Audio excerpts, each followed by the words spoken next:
Dear students, सभी को एक बार फिर से पुनः मैं सभी का हार्दिक स्वागत करता हूँ।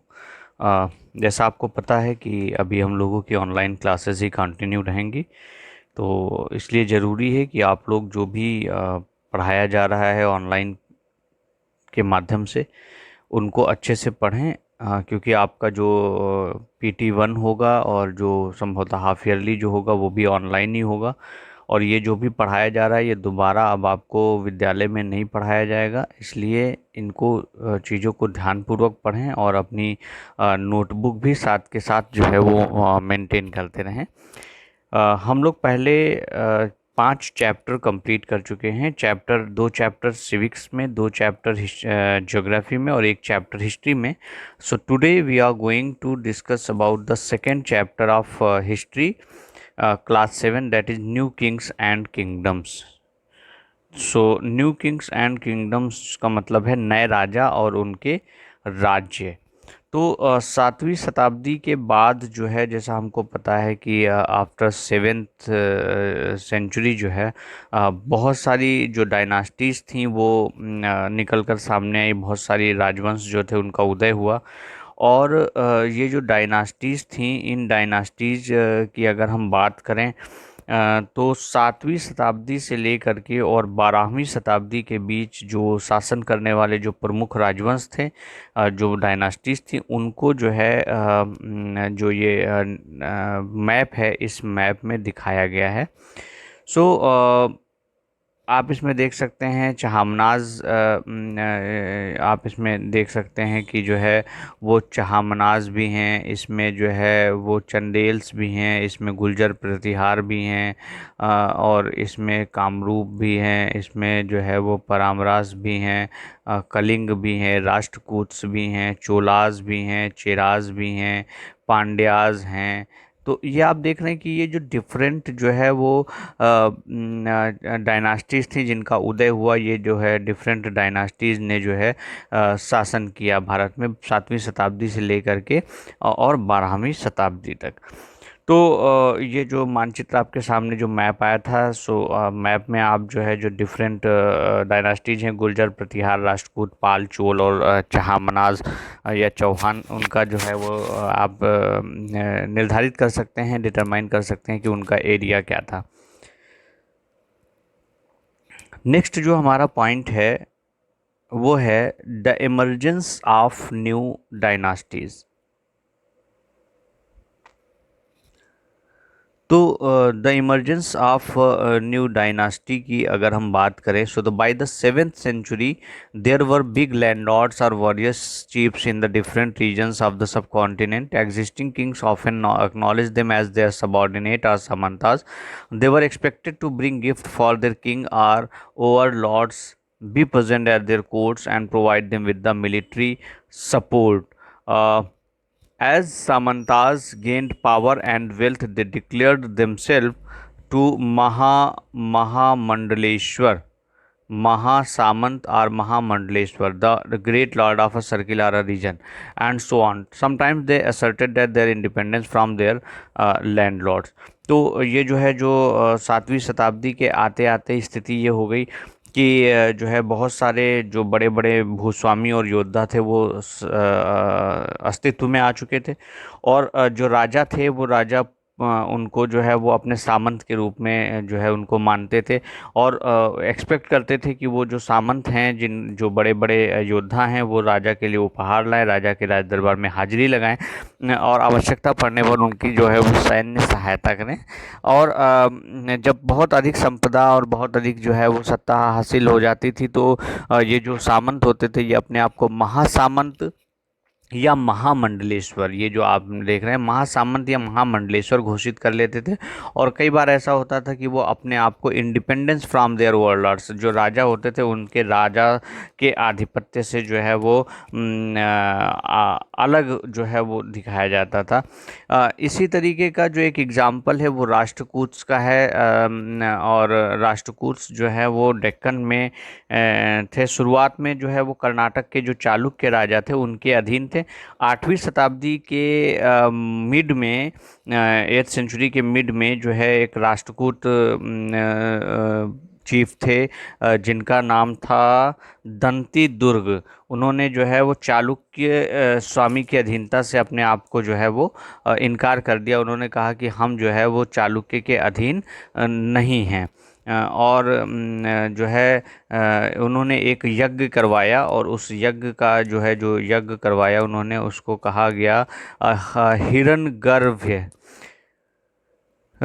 जिसका अर्थ होता है सोने का गर्भ। तो ये आप देख सकते हैं कि जो है performed a ritual called Hiranyagarbha, literally with golden worm. When this ritual was performed with the help of Brahmanas, it was thought to lead to the rebirth of the sacrifice of the Kshatriya, even if he was not one by birth. तो जो हिरण्य गर्भ का जो अनुष्ठान होता था वो ब्राह्मणों की सहायता से संपन्न किया जाता था, और ये माना जाता था कि इससे जो है कराने वाला है वो क्षत्रिय, जन्म से क्षत्रिय न होते हुए भी क्षत्रिय के रूप में दोबारा जो है वो क्षत्रियत्व को प्राप्त कर लेगा। इसी के साथ कुछ और भी उदाहरण इसमें देखने को आते हैं। कुछ और उदाहरणों में अगर हम देखें तो जो बिजनेस फैमिलीज थी, जो इंटरप्राइजिंग फैमिलीज थी, जो उद्यमी परिवार थे, उनके जो है लोगों ने भी अपनी जो है वो राजशाही कायम करने के लिए सैन्य कौशल का इस्तेमाल किया। For instance the Kadamba Mayurasharman and the Gurjara Pratihara Harichandra were Brahmanas who gave up their traditional profession and looked to arms, successfully establishing kingdoms in Karnataka and Rajasthan respectively। इसका मतलब ये हुआ कि जो कदम्ब मयूर शर्मा और गुर्जर प्रतिहार हरिचंद्र जो है ब्राह्मण थे, बट उन्होंने अपने ब्राह्मण के जो पेशा था, ब्राह्मण का जो बेसिक जो है वो काम था, उसको छोड़ करके उन्होंने शस्त्र को एडॉप्ट किया, और जो है आगे चल करके कर्नाटक और राजस्थान में जो है वो सफलतापूर्वक उन्होंने अपने शासन था उसको इस्टेब्लिश किया। Do you think being born as a Kshatriya was important in order to become a ruler during this period? क्या आपको लगता है कि किसी भी जो है वो राज्य का राजा बनने के लिए आपको क्षत्रिय जो है वो गोत्र में जो है वो जन्म लेना आवश्यक है? तो आई थिंक ऐसा नहीं है। अगर आपके अंदर क्वालिटी है, आपके अंदर जो है वो सैन्य कौशल है, तो आप क्षत्रिय न होते हुए भी राज्य जो है वो हासिल कर सकते हैं।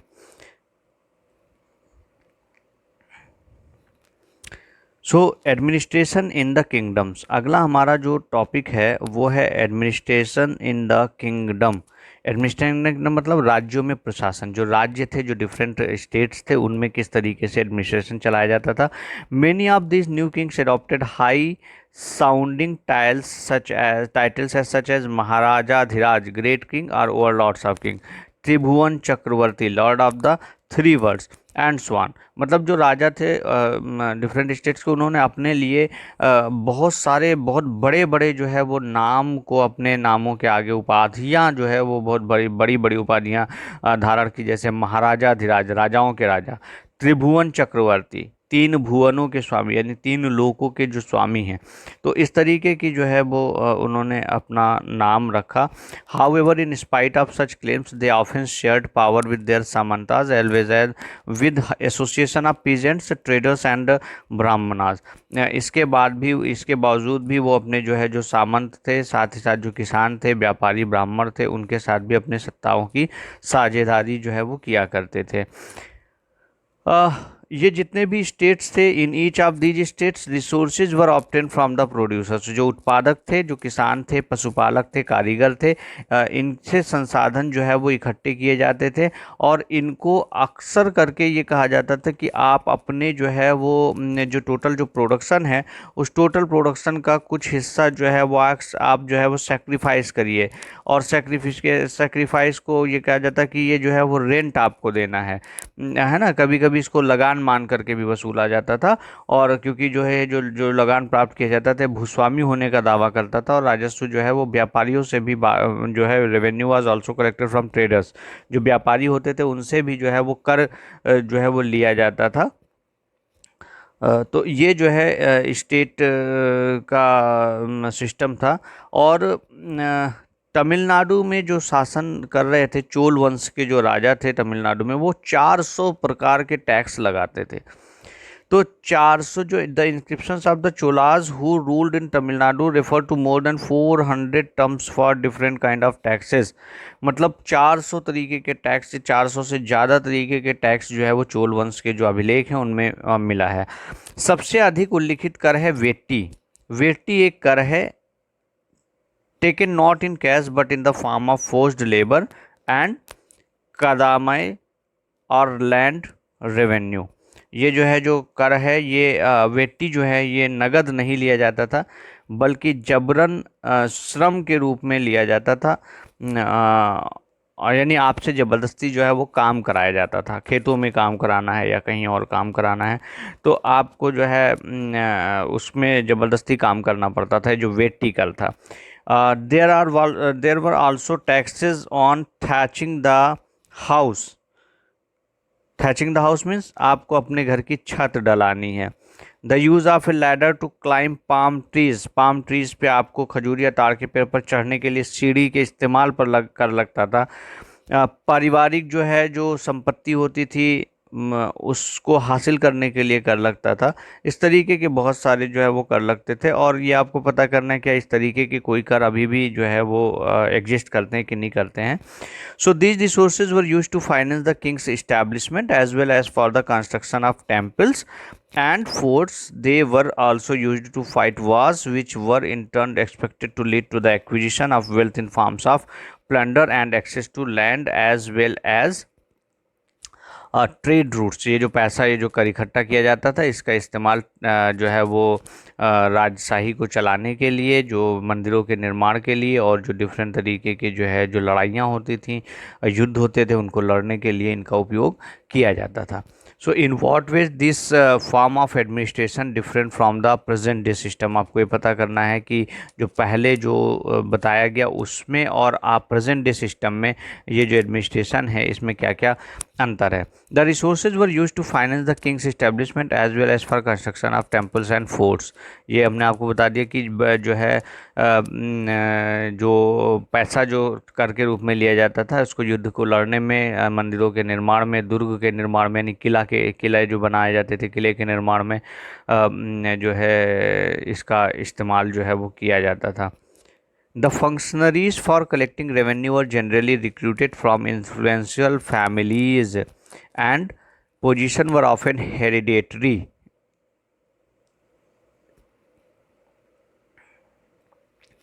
ये जो रेवेन्यू का जो कलेक्शन होता था, जो टैक्स कलेक्शन होता था, उसको ज़्यादातर वो इन्फ्लुएंशियल फैमिलीज़ के लोग होते थे, जो प्रभावी परिवार होता था उनके लोग होते थे। और ये प्रायः वंशानुगत होती थी। वंशानुगत का मतलब कि जैसे फादर का रेवेन्यू कलेक्ट कर रहे हैं, उनकी डेथ के बाद उनका बेटा वो काम करेगा, उसके बाद उनका बेटा वो काम करेगा, तो ये वंशानुगत थी, जो है हेरिडेटरी थी।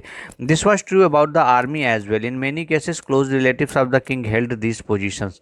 और आर्मी में भी ये चीज़ जो है वो होती थी कि जो है कई बार जो बड़े ओहदे थे, जो बड़े पद थे, वो राजा के जो निकट संबंधी या जो करीबी लोग होते थे उन्हीं को मिलता था। Prashastis and land grants. Prashastis and land grants, प्रशस्तियां और भूमि अनुदान। प्रशस्तियों में ऐसे ब्यौरे होते थे जो शब्दशः सत्य नहीं हो सकते थे, लेकिन ये प्रशस्तियां हमें बताती हैं कि शासक खुद को कैसा दर्शाना चाहते थे। लाइक ये जो बनाए जाते थे, जो प्रशस्ति दी जाती थी, इनमें जो राजा होते थे उनके लिए बहुत बड़ी बड़ी उपलब्धियां, बहुत बड़ी बड़ी उपाधियां जो है वो मेंशन की जाती थी, जो एक्चुअल में उतनी सही नहीं होती थी। जैसे ये कहा जाए कि तीन लोक के स्वामी हैं, महाराजाधिराज हैं, और जो है गरीबों के मसीहा हैं, इस तरीके की जो चीज़ें कही जाती थी उसमें प्रशस्तियों में। बट कि ये सब चीज़ें सत्य जो है शब्दशः सत्य नहीं होती थी, है ना। तो जो राजा होते थे वो अपने आप को इस तरीके से जो है वो दर्शाना चाहते थे। और जो ब्राह्मण जो विद्वान जो ब्राह्मण होते थे वो इन प्रशस्तियों को जो है लिखते थे और राजा को अक्सर जो है उसमें शासन में मदद करते थे। द अचीवमेंट्स ऑफ नागभाटा, नागभट्ट जो है, जो नागभट्ट हैं, नागभट्ट की क्या अचीवमेंट्स हैं। So many rulers describe their achievements in prashastis. You read about the prashasti of Gupta ruler Samudragupta last year. पिछले साल में आपने जो है समुद्रगुप्त की प्रशस्ति के बारे में पढ़ा है। संस्कृत में लिखी गई ग्वालियर में पाई गई एक प्रशिष्ट में प्रतिहार नरेश नागभ के कामों का वर्णन इस प्रकार किया गया है। One prashasti which is found in Gwalior Madhya Pradesh, written in Sanskrit and describe the exploits of the Nagabhata as a Pratihara kings as follows. So the king of Andhra, Saindhava, Sindh, Vidarbha, part of Maharashtra, जो महाराष्ट्र में विदर्भ है, जो महाराष्ट्र का भाग है, एंड कलिंगा, उड़ीसा का जो पार्ट है, fell before him even as he was a prince. वो जो है ये सारे जो है सिंध, आंध्र, विदर्भ और कलिंग तभी जो है उनके सामने धाराशाही हो गए थे नागभट्ट के सामने, जब नागभट्ट जो है वो एक प्रिंस थे। He won a victory over चक्रा युद्ध द रूलर ऑफ कन्नौज, जो है कन्नौज के शासक चक्रयुद्ध को भी उन्होंने हराया था। He defeated the king of Vanga, जो वंग है जो बंगाल का हिस्सा है, अनर्त जो गुजरात का हिस्सा है, मालवा जो मध्य प्रदेश का हिस्सा है, और किराता जो है जो वनवासी हैं, जो जंगल के लोग हैं, तरुष्क जो तुर्क हैं, वत्स मत्स्य बौद्ध किंगडम्स इन नॉर्थ इंडिया, जो भारत के जो है दोनों उत्तर राज्य वत्स और मत्स्य, इन सब जो है जो स्टेट हैं उनके राजाओं को नागभट्ट ने पराजित किया था। तो इस तरीके से जो है वो प्रशस्तियाँ लिखी जाती थी कि जिसमें बहुत बड़ी बड़ी बातें, बहुत सारी क्वालिटीज के साथ जो है उनको सामने ले करके आया जाता था। इसके बाद आगे हम देखेंगे कि kings often rewarded Brahmanas by grants of land, these were recorded on copper plates which were given to those who received the land. जो ब्राह्मण्स होते थे, जो मेनली जो है जो राजा के पास रहते थे, उनको क्या करते थे, लैंड ग्रांट की जाती थी, ज़मीनें दान में दी जाती थी। दान क्या बल्कि उपहार में कह सकते हैं आपकी, उपहार में दी जाती थी। और ये ताम्र पत्तों पर लिखे होते थे, कॉपर प्लेट्स पर। आप नीचे ये देख सकते हैं, ये कॉपर प्लेट्स हैं जिस पर खुदाई करके जो है वो लिखा जाता था कि किसको कौन सी भूमि और कितनी भूमि जो है वो दी जा रही है। तो ये जो है ताम्र पत्रों पर अभिलिखित होते थे। What was given to the land, भूमि के साथ और क्या क्या उनको जो है वो दिया जाता था। ये जो बॉक्स आपके सामने है, what was given with the land, तो ये चोल जो राजा थे उनके द्वारा एक भूमि अनुदान के तमिल भाग का एक अंश है, मतलब एक छोटा सा पार्ट है उसका। तो उन्होंने दिया है कि we have demarcated the boundaries of the land by making earthen embankments as well and planting thorny bushes. हमने मिट्टी की मेढ़े बनाकर साथ ही कांटेदार झाड़ियाँ लगाकर भूमि की सीमाओं को चिन्हित किया है। That is what the land contains fruit bearing trees, water land, gardens and orchid trees, wells, open spaces, pasture land, a village, anthills, platform, canals, ditches, rivers, salt laden land, tanks, granaries, fish ponds, bee hives and deep lakes। इस भूमि पर जो है वो फलदार वृक्ष, पानी, भूमि, बगीचे, फलोद्यान यानी जो है फल के उद्यान, पेड़, कुएं, खुली जगह, चारागाह, गांव, बम्बी, चबूतरें, नहरें, खाइयाँ, नदियाँ, दलदली ज़मीन, हौज, अन्नगार मतलब जहाँ अन्न रखा जाता है, मछलियों के तालाब, मधुमक्खियों के छत्ते और गहरी झीलें, ये सारी चीज़ें जो है वो इसके साथ मिलती हैं। He who receive the land can collect taxes from it, ये जो है जो जिसको भूमि दी गई है वो इससे टैक्स कलेक्ट कर सकता है। He can collect the taxes imposed by judicial officers as fines or the tax on battle leaves, that on woven cloth as well as on vehicles। जिसे भी ये भूमि मिलती थी वो इससे कर वसूली कर सकता था। वो न्यायाधिकारियों द्वारा जो जुर्माने के तौर पर लगाए गए कर वसूल सकता है, पान के पत्तों पर लगने वाला कर, बुने हुए कपड़ों पर लगने वाला कर और साथ ही साथ वाहनों पर लगने वाला कर भी जो है वो वसूल कर सकता है। इसके बाद he can build large rooms with upper stories made of baked bricks, he can get large and small wells ducks, he can plant trees and thorny bushes if necessary. अगर ज़रूरत पड़ती है तो वो पक्के मकान बनवा सकता है, बड़े बड़े कुएं खुदवा सकता है, कांटेदार झाड़ियाँ लगवा सकता है, सिंचाई के लिए नहर बनवा सकता है। बस उसे ये ध्यान रखना है कि पानी बर्बाद ना हो, इसलिए उसे तटबंधों का निर्माण भी करना होगा। List of all the possible sources of irrigation mentioned in the inscription and discussed how these might have been used. So ये जो लेख है इसमें सिंचाई के जितने संभव स्रोत हैं उनका उल्लेख जो है वो किया गया है। Usual for the 12th century was a long Sanskrit poem containing the history of king who ruled over Kashmir. It was composed by an author named Kalhana. He used a variety of sources, including inscriptions, documents, eyewitness accounts, and earlier histories, to write his account. Unlike the writers of Prasastis, he was often critical about rulers and their policies. तो ये जो है जो 12वीं शताब्दी में एक बृहद संस्कृत काव्य भी रचा गया जिसमें कश्मीर पर शासन करने वाले जो राजा हैं उनका इतिहास दर्ज है। इसमें कल्हड़ नाम के एक रचनाकार द्वारा रचा गया है। कल्हड़ ने अपना वृतांत लिखने के लिए शिलालेखों, दस्तावेजों, प्रत्यक्षदर्शियों के वर्णनों और पहले के जो इतिहास समेत अन्य अलग तरीके के स्रोतों का इस्तेमाल किया। प्रशस्तियों के लेखकों से भिन्न वो अक्सर शासकों और उनकी नीतियों के बारे में आलोचनात्मक रूप से लिखते हैं, इसलिए 12वीं शताब्दी के लिए ये एक असाधारण ग्रंथ था। ठीक है, तो ये कुल मिलाकर के जो है हमने चैप्टर 2 का ये डिस्कशन किया है। नेक्स्ट जो है जो हम देखेंगे वो होगा वारफेयर फॉर वेल्थ। ये हम नेक्स्ट क्लास में डिस्कस करेंगे। So thank you for listening carefully.